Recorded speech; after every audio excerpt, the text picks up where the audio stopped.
तस्नीम जाफरी एक दफ़ा का ज़िक्र है कि चीन के दूर दराज देहात में 5 चीनी भाई समुंदर के किनारे एक छोटी सी झोपड़ी में अपनी माँ के साथ रहते थे। वो सब हम शक्ल थे और बिल्कुल एक जैसे दिखते थे। उन सब चीनी भाइयों में कुछ ऐसे खुशियात थी जो और किसी में नहीं थी। पहला चीनी भाई पूरा समुंदर को निगल सकता था, दूसरे चीनी भाई की गर्दन लोहे की थी, तीसरे चीनी भाई अपने टांगे बहुत बहुत दूर तक फैला सकता था, चौथे चीनी भाई को आग नहीं जला सकती थी और पाँचवा चीनी भाई अपना सांस बहुत देर तक रोक सकता था। हर सुबह पहला चीनी भाई समुंदर पर मछलियाँ पकड़ने जाता था और शाम तक जितनी मछलियाँ पकड़ता था उनको बाज़ार में जाकर बड़ी अच्छी कीमत पर बेच देता था। एक दिन समुंदर पर जा रहा था तो पड़ोसियों का एक लड़का भी उसके साथ हो लिया। उसने बहुत मना किया लेकिन लड़का बाज नहीं आया। दोनों पहुँचे तो पहले चीनी भाई ने एक ही सांस में तमाम समुंदर का पानी निकल लिया। समुंदर खाली हो गया तो उसमें मौजूद तमाम चीज़ें वाज़ेह हो गई। लतादार मछलियों के अलावा समुंदर बेशुमार कीमती खजानों से भरा पड़ा था। लड़का यह सब देखकर दीवाना हो गया और दौड़ा खजाना समेटने के लिए। पहले चीनी भाई ने सिर्फ इतनी ही मछलियाँ पकड़ी जितना वो रोज़ पकड़ता था। इसके बाद वो चाहता था कि समुंदर का पानी वापस समुंदर में डाल दे। उसने लड़के को आवाज़ दी लेकिन लड़का कभी एक चीज़ उठाता कभी दूसरी की जानिब लपकता। उसे कुछ सुनाई नहीं दे रहा था। इधर पहला चीनी भाई अपने मुंह में इतना ज़्यादा पानी उठाए उठाए थक गया था। बस बहुत हो गया लड़के, अब वापस आ जाओ। उसने फिर लड़के को आवाज़ दी लेकिन उसने नहीं सुना। इंतज़ार करके पहला चीनी भाई जब बेहाल हो गया और उसकी बर्दाश्त से बाहर हो गया तो उसने वो पानी समुंदर में उगल दिया।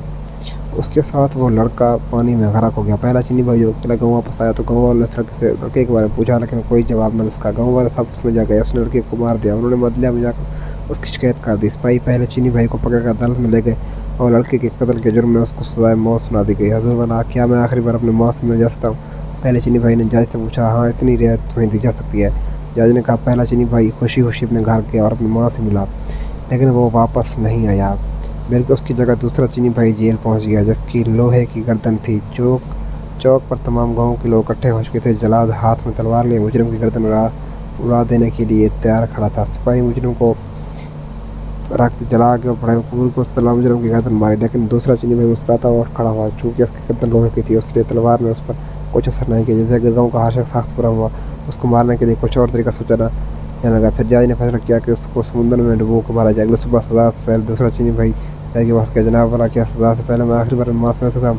हाँ, ये एक रियायत दे सकती है। जज ने इजाज़त देते हुए कहा। वो इजाज़त मिलते ही खुशी खुशी अपने घर की तरफ चला लेकिन अगले दिन वापस नहीं आया, बल्कि उसकी जगह तीसरा चीनी भाई जेल वापस आया जिसकी टांगें लंबी हो जाती थी। उसकी सज़ा की तैयारी होने लगी। सारा गाँव समुंदर के अंदर जमा हो चुका था। सिपाही उसको कश्ती में बैठाकर समुंदर से गए जहाँ पानी गहरा था। तीसरा चीनी भाई को उठाकर पानी में फेंक दिया। तीसरा चीनी भाई समुंदर में गिरा तो उसकी टांगें लंबी होने लगी, लंबी बहुत ज़्यादा लंबी हो गई। समुंदर की तह से जा लगे और डूबने लगे। बच गया।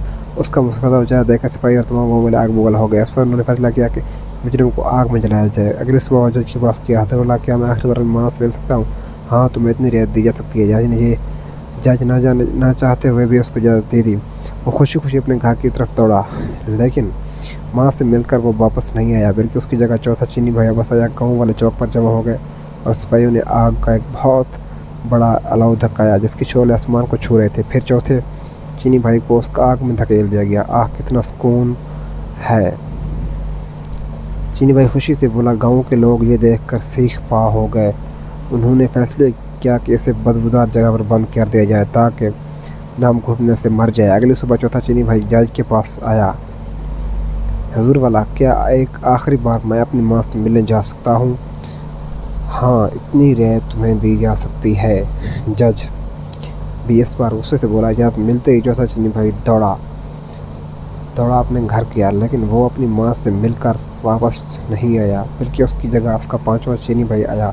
सारा गांव चौक पर इकट्ठा हो चुका था। एक बंद कोठरी में बेशुमार बदबूदार और जहरीली जड़ी बूटियाँ इकट्ठी करके जलाई गई और पांचवा चीनी भाई को उस कोठरी में फेंक कर ताला लगा दिया गया। सारी रात जैसे में गाँव वाले कोठरी के बाहर बैठे रहे। सुबह को जिस भाई ने उसकी लाश निकालने दरवाजा खोला तो पांचवा चीनी भाई मुस्कुराता हुआ बाहर निकला क्योंकि वो बहुत देर तक उन्हें सांस रोक सकता था, इसलिए बदबू से नहीं मरा।